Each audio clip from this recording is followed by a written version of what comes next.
वक्त की गर्दिशों का गम न करो, क्योंकि हौसले मुश्किलों में ही पलते हैं। भारतीय वायुसेना कुछ ऐसे ही मुश्किल दौर से इन दिनों गुजर रही है।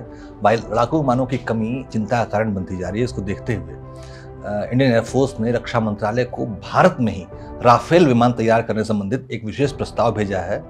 2 लाख करोड़ से रुपए से भी ज्यादा का ये सौदा मंजूरी पा जाता है तो ये भारत का अब तक का सबसे बड़ा डिफेंस कॉन्ट्रैक्ट होगा।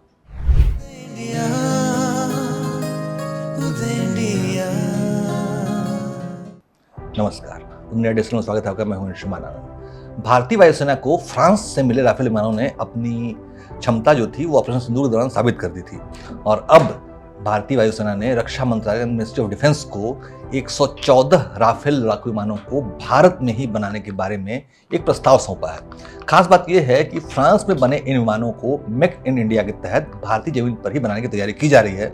हालांकि इस प्रस्ताव के बारे में अभी आधिकारिक रूप से रक्षा मंत्रालय की ओर से कोई भी जानकारी नहीं दी गई है, लेकिन खबर है कि फ्रांस की दसों एविएशन भारतीय कंपनियों के साथ मिलकर इन विमानों का निर्माण करेगी। इस प्रस्ताव में 60% से ज्यादा इंडिजिनस कंटेंट का टारगेट रखा गया है। इसका सीधा मतलब यह है कि तकनीक और मैन्युफैक्चरिंग का बड़ा हिस्सा भारत के पास ही रहेगा। रक्षा मंत्रालय के अलग अलग विभाग इस प्रस्ताव पर चर्चा कर रहे हैं और जल्द ही इसको डिफेंस प्रोक्योरमेंट बोर्ड और फिर डिफेंस एक्विजिशन काउंसिल के पास भेजा जाएगा। अगर सब कुछ तयशुदा समय पर हुआ तो ये सौदा भारत की हवाई ताकत को दुनिया की टॉप रैंकिंग में लाकर खड़ा कर देगा। राफेल पहले ही ऑपरेशन सिंदूर में अपनी मारक क्षमता साबित कर चुके हैं। उस समय पाकिस्तानी और चीनी हथियार सिस्टम को पछाड़ते हुए राफेल ने भारत को रणनीतिक बढ़त दिलाई थी। इसके advance spectra electronic warfare system ने PL-15 एयर-12 मिसाइल जैसे खतरनाक हथियारों को भी बेअसर कर दिया था। लेकिन भारत में बनने वाले विमान, जो राफेल विमान तैयार होंगे, वो पहले से ज़्यादा एडवांस होंगे। खबर आ रही है कि मेक इन इंडिया के तहत बनने वाले नए राफेल जो विमान हैं वो मौजूदा स्कैल्प विमानों से भी अधिक लंबी दूरी की एयर टू ग्राउंड मिसाइलों से लैस होंगे। यानी भविष्य के किसी भी युद्ध में दुश्मनों के लिए भारत का जवाब और भी ज्यादा तेज और खतरनाक होगा। फ्रांस भारत में M88 इंजन का मेंटेनेंस, रिपेयर और ओवरहॉल यानी MRO सेंटर हैदराबाद में बनाने की तैयारी कर रहा है। इसके साथ ही टाटा समेत कई भारतीय एरोस्पेस कंपनियों को भी इस प्रोजेक्ट में पार्टनर बनाने की तैयारी की जा रही है।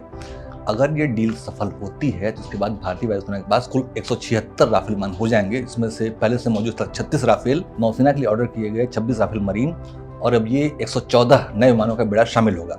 दरअसल भारतीय वायुसेना के पास सक्रिय लड़ाकू विमानों का सिर्फ 29 स्क्वाड्रन ही मौजूद है, जबकि हमको 42 स्क्वाड्रन की आवश्यकता है। लेकिन बचे हुए 29 में से भी MiG-21 के 2 स्क्वाड्रन इस महीने यानी सितंबर के अंत तक रिटायर हो जाएंगे। उसके बाद वायुसेना के पास सिर्फ 27 स्क्वाड्रन ही बचेगा। ऐसे में सवाल ये उठता है कि वायुसेना फिलहाल अपनी घटती स्क्वाड्रन की संख्या को तत्काल कैसे पूरा करे, क्योंकि जिस तरह से तेजस मार्क 1A के इंजन एक एक करके धीमी गति से अमेरिका से भारत आ रहे हैं, जिसे देखकर ऐसा लगता नहीं है कि वायुसेना को समय पर तेजस मार्क 1A की डिलीवरी हो पाएगी। हालांकि हिंदुस्तान एरोनॉटिक्स लिमिटेड ने बताया है कि सितंबर 2025 के अंत तक एक और GE इंजन भारत पहुंच जाएगा। इन इंजनों को मिलने से भारतीय वायुसेना के लिए स्वदेशी लड़ाकू विमानों के निर्माण और उनकी डिलीवरी में तेजी आएगी। HAL को इस वित्तीय वर्ष के अंत तक 12 GE404 इंजन मिलने की उम्मीद है। साल 2021 में भारत ने जनरल इलेक्ट्रिक के साथ 99 F404 IN-20 इंजनों की खरीद के लिए $716 मिलियन का समझौता किया था, लेकिन दक्षिण कोरिया के एक कंपोनेंट सप्लायर की वजह से सप्लाई में देरी हुई, जिसके कारण डिलीवरी का शेड्यूल जो है वो मार्च 2025 तक खिसक गया और अब सप्लाई चेन में सुधार के साथ HAL तेजी से काम कर रहा है। भारतीय वायुसेना का लक्ष्य है कि वो कुल 352 तेजस विमान अपने बेड़े में शामिल करे, जिसमें मार्क 1A और मार्क 1-2 जैसे वेरिएंट शामिल होंगे। HAL को उम्मीद है कि अगले वित्तीय वर्ष में इंजन सप्लाई पूरी तरह स्थिर हो जाएगी, लेकिन अगर तेजस विमान निर्माण के लिए कोई इंजनों की कमी आई तो उस आशंका को देखते हुए वायुसेना ने 114 नए राफेल विमानों को भारतीय जमीन पर ही तैयार करने का प्रस्ताव रक्षा मंत्रालय को दिया है। जय हिंद, जय भारत।